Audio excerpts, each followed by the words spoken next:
नमस्कार दोस्तों, जय हिंद, वंदे मातरम। मैं आपके साथ जयसवाल सर। दोस्तों, आज के वीडियो में हम बात करेंगे मैथ्स पेडागोजी के।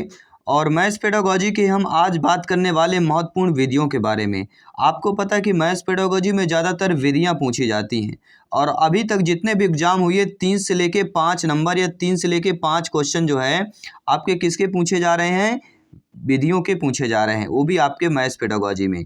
तो आज हम जो इस टॉपिक पे बात करेंगे, विश्लेषण विधि, संश्लेषण विधि, आगमन विधि डिटेल के साथ बात करेंगे। साथ ही साथ निगमन विधि, प्रयोगशाला विधि, अनुसंधान विधि अक्सर पूछी जाती है। समस्या समाधान विधि, प्रयोजना विधि की बात करते हैं, व्याख्यान विधि की बात करते हैं, खेल विधि की बात करते हैं। ये जो 10 महत्वपूर्ण विधियां हैं, इन विधियों के बारे में आज हम डिटेल के साथ चर्चा करने वाले हैं। तो सभी मेरे प्यारे प्यारे भाइयों के प्यारी प्यारी बहनें गृहिणी सभी का वेलकम, अभिनंदन है। टीटी फैमिली शिक्षकों के परिवार जायसवाल कोचिंग सेंटर पर पावर्ड बाई शिक्षा ही प्रकाश है। बाकी सभी क्लासेस चल रहे हैं, यहाँ पे आई बटन पर आपको लिंक मिल जाएगा।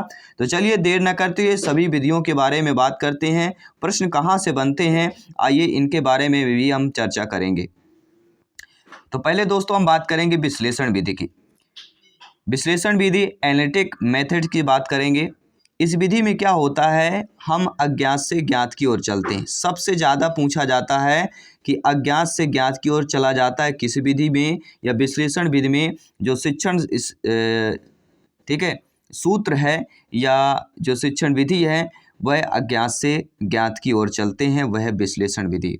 सिद्ध करें कि त्रिभुज के तीनों कोणों का योग समकोण के बराबर होता है, यह विश्लेषण विधि का एग्जाम्पल है। अक्सर पूछा जाता है कि अगर प्रश्न आ गया कि सिद्ध करें त्रिभुज के तीनों कोणों का योग समकोण के बराबर है, यह किस विधि का उदाहरण है, तो विश्लेषण विधि का है।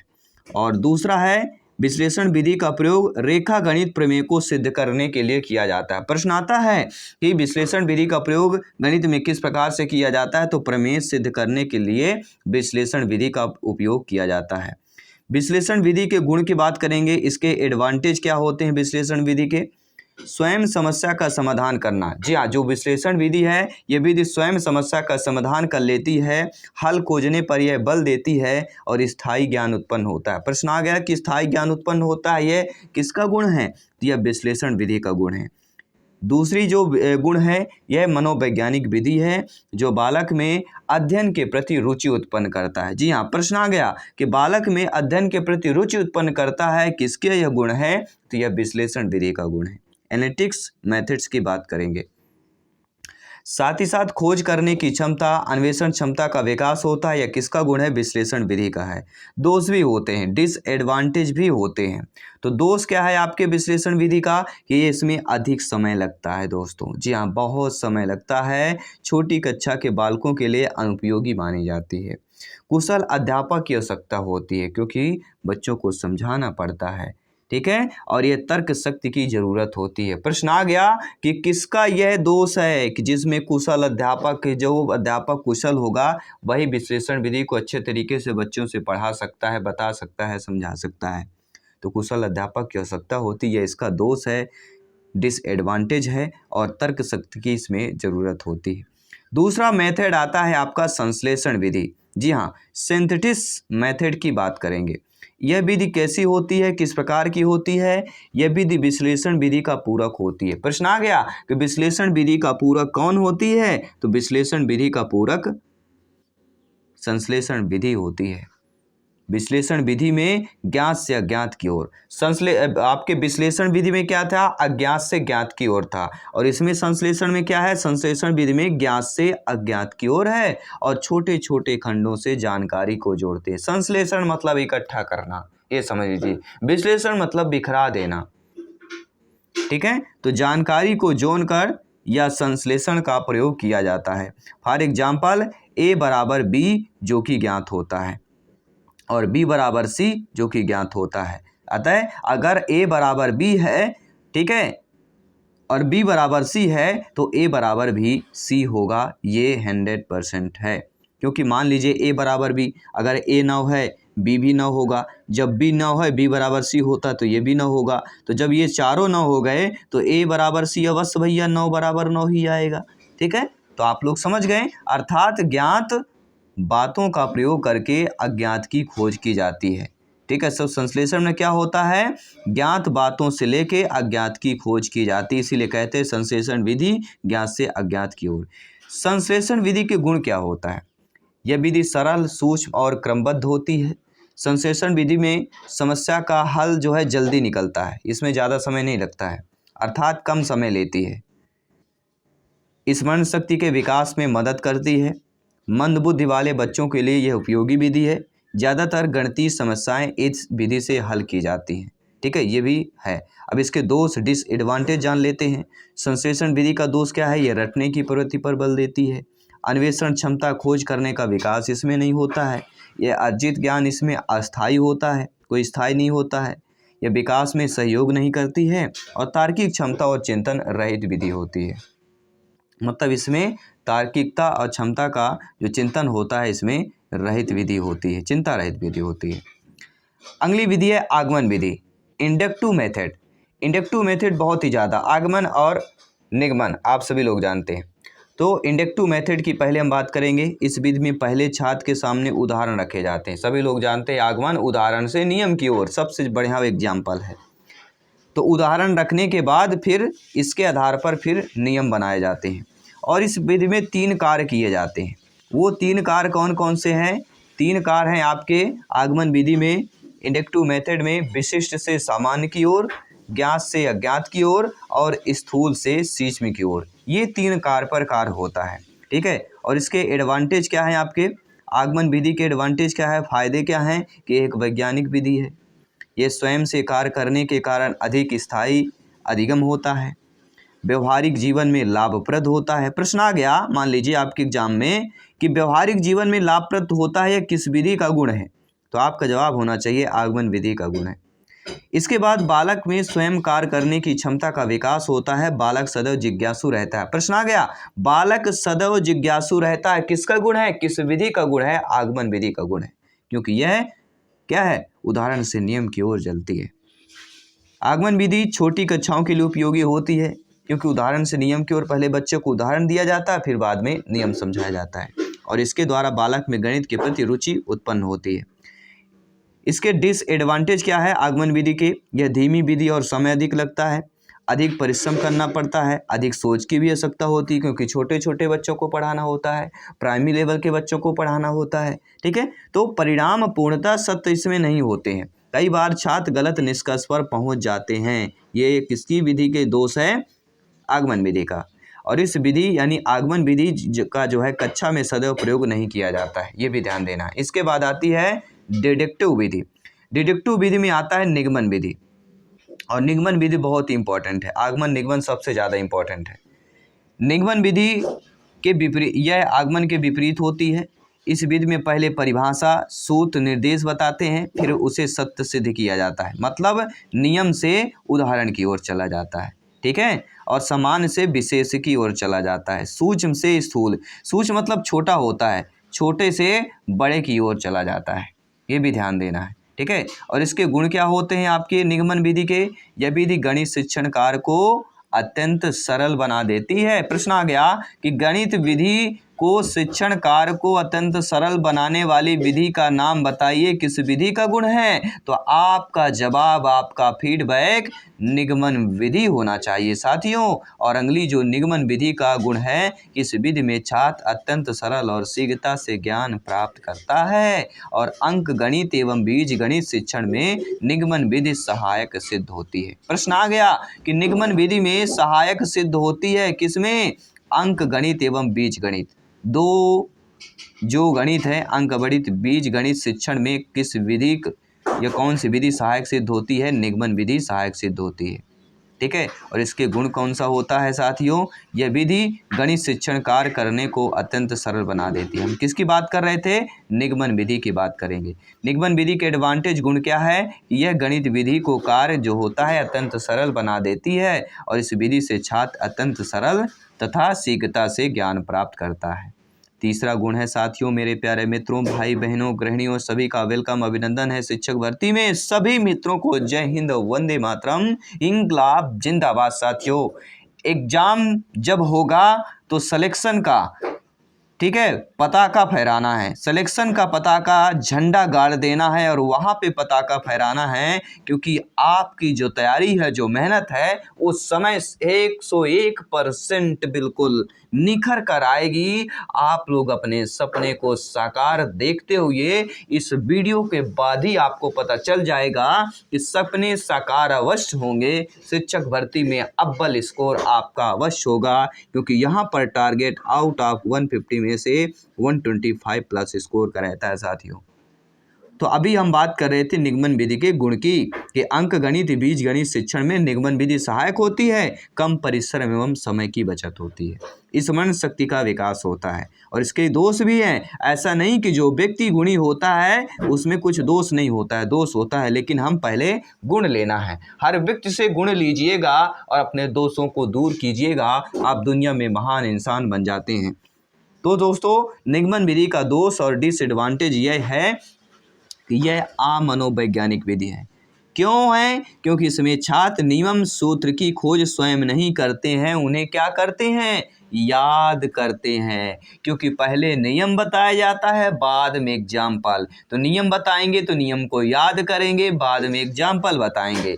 इसलिए यह अमनोवैज्ञानिक विधि है, क्योंकि इसमें याद करना पड़ता है। और इसी में मिलने वाला ज्ञान कैसा होता है? स्थायी भाव स्पष्ट होता है कि अस्थायी होता है? अस्थायी होता है, क्योंकि याद किया जाता है। ठीक है।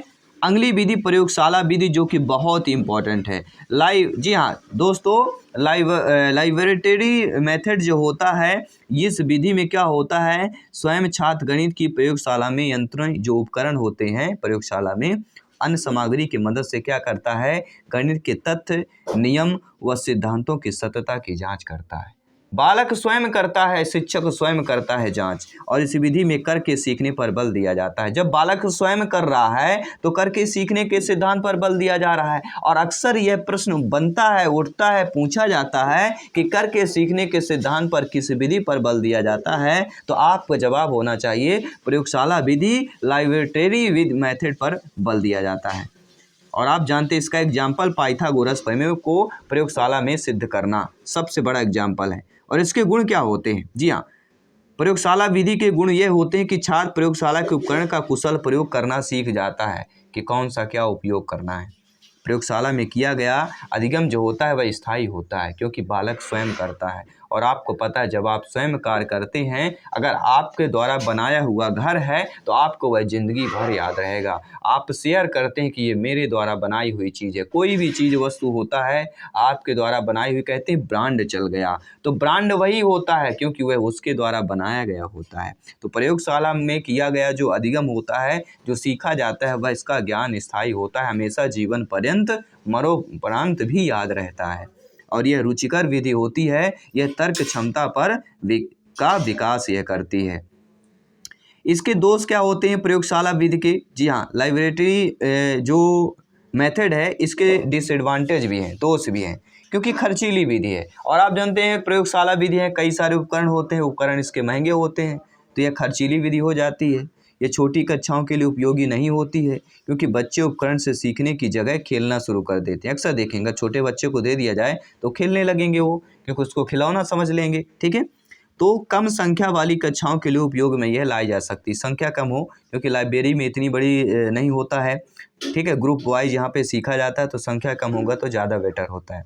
अगली होती है अनुसंधान विधि, ह्यूरिस्टिक मेथड।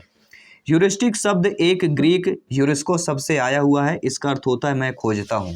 और सभी लोग जानते हैं, अक्सर पूछा जाता है ह्यूरिस्टिक विधि की खोज किसने की थी? प्रोफेसर आर्मस्ट्रांग ने इस विधि की खोज की थी, अक्सर पूछा जाता है। और ह्यूरिस्टिक शब्द जो है स्पष्ट होता है कि इस विधि में स्वयं खोज करके अपने आप सीखने की विधि, और इस विधि का प्रयोग विज्ञान के लिए भी किया जाता है। और ह्यूरिस्टिक विधि में शिक्षक किसी विषय वस्तु के बारे में सीधे सीधे नहीं बताता है, कि कैसे बताता है? प्रश्नों द्वारा। जी हाँ, इसमें सीधे नहीं बताया जाता है, प्रश्नों द्वारा स्वयं को खोजने को कहता है। और इस विधि में छात्र निष्क्रिय रोता मात्र न रहकर स्वयं अन्वेषण या आविष्कारक बन जाता है, निष्क्रिय नहीं रहता, क्योंकि बच्चा स्वयं करता है। और इसके गुण क्या होते हैं आपके आर्मस्ट्रांग विधि के? इस विधि द्वारा छात्र में तर्क करने की, कल्पना, चिंतन, निरीक्षण, तुलना आदि विकास होता है। गणित शिक्षण में यह विधि बहुत लाभदायक सिद्ध होती है और यह विधि छात्र को ज्ञान की खोज की स्थिति रखती है। तो सही है, प्रोफेसर आर्मस्ट्रांग की जो विधि है खोज विधि है, ठीक है, तो हमेशा है खोज करने की स्थिति ही रखी गई, इसी का नाम इसलिए खोज विधि पड़ा है। ठीक है, आर्मस्ट्रांग की बात करते हैं। यह विधि छात्रों को स्वयं गणित कार्य करने हेतु प्रेरित करती है और स्वाध्याय की आदत का निर्माण करती है। साथ ही साथ इसमें छात्र स्वयं अन्वेषण बन जाता है। सबसे इम्पोर्टेंट अन्वेषण विधि में क्या होता है, छात्र जो होता है स्वयं अन्वेषण खोजकर्ता बन जाता है। और इसके जो डिसएडवांटेज दोष भी हैं, दोष यह है कि यदि केवल असाधारण बुद्धि वाले छात्रों के लिए उपयोगी है। कैसे छात्रों के लिए? बुद्धि वाले जो होते हैं असाधारण की बात करते हैं, क्योंकि साधारण बुद्धि वाले छात्र स्वयं अन्वेषण नहीं कर पाते हैं और ये जो विधि होती है साथियों छोटी कक्षाओं के लिए अनुपयोगी होती है। यह विधि छात्रों को गलत नियम, निष्कर्ष अथवा सिद्धांतों पर पहुंच सकती है क्योंकि उनका मस्तिष्क इतना परिपक्व नहीं होता है कि क्या वो गलती को समझ पाएं, इसलिए प्राइमरी के लिए नहीं होता है। और अगली जो विधि आती है समस्या समाधान विधि। अक्सर जब हमारे पास समस्या होती है तो समाधान हम किसी न किसी से हेल्प मदद लेकर चलते हैं। प्रॉब्लम सॉल्विंग मेथड्स, इसके कौन है इनके रचनाकार? John Dewey. जी हाँ, समस्या समाधान विधि प्रॉब्लम सॉल्विंग मेथड जो है शिक्षक छात्रों के सामने एक समस्या रखता है। आप जब शिक्षक बनेंगे छात्रों के सामने एक समस्या रख देंगे और छात्रों को समस्या को हल करने के लिए आप विचार व सुझाव रखने को बोलेंगे कि आप इस समस्या को हल कीजिए, सुझाव दीजिए। तो छात्र अपने तर्क एवं निर्णय से क्या करता है, उस समस्या को सुलझाने का प्रयास करता है। और समस्या बालक के जीवन से संबंधित ही होनी चाहिए, बालक से जीवन के संबंधित।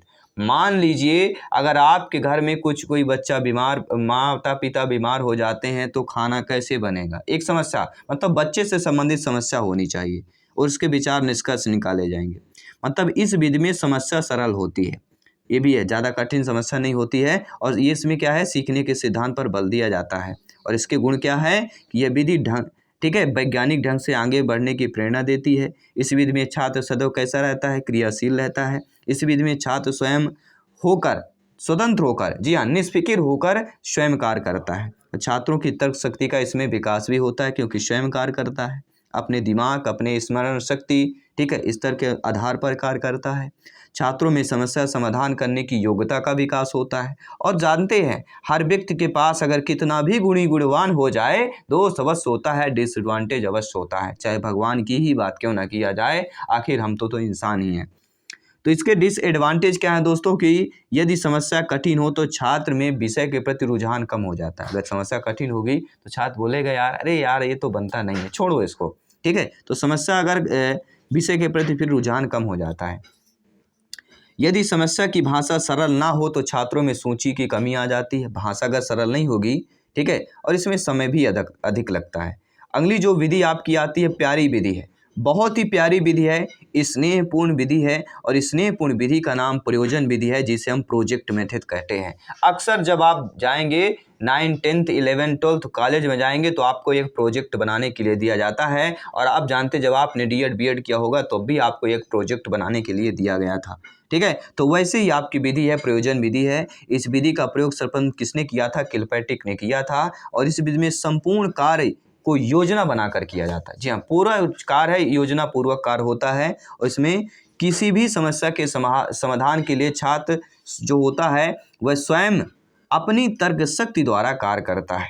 तो मैथ्स पेडागोजी के सारी क्लासेज आपकी मिल जाएंगी, प्लेलिस्ट आपको मिल जाएगा, ठीक है। और इसके गुण देख लेते हैं। इसके गुण ये है दोस्तों प्रयोजन विधि के कि छात्रों में क्रियात्मक सृजनात्मक शक्ति का विकास होता है, छात्रों में निरीक्षण, तर्क, निर्णय करने की क्षमता का विकास होता है। और आप जानते हैं दोष भी होता है, और दोष ज़्यादा नहीं, केवल एक है, सबसे बड़ा दोष है कि इसके प्रयोग से सभी पाठों को नहीं पढ़ाया जा सकता है। और अगली विधि आती है व्याख्यान विधि, जी हाँ, लेक्चर मेथड।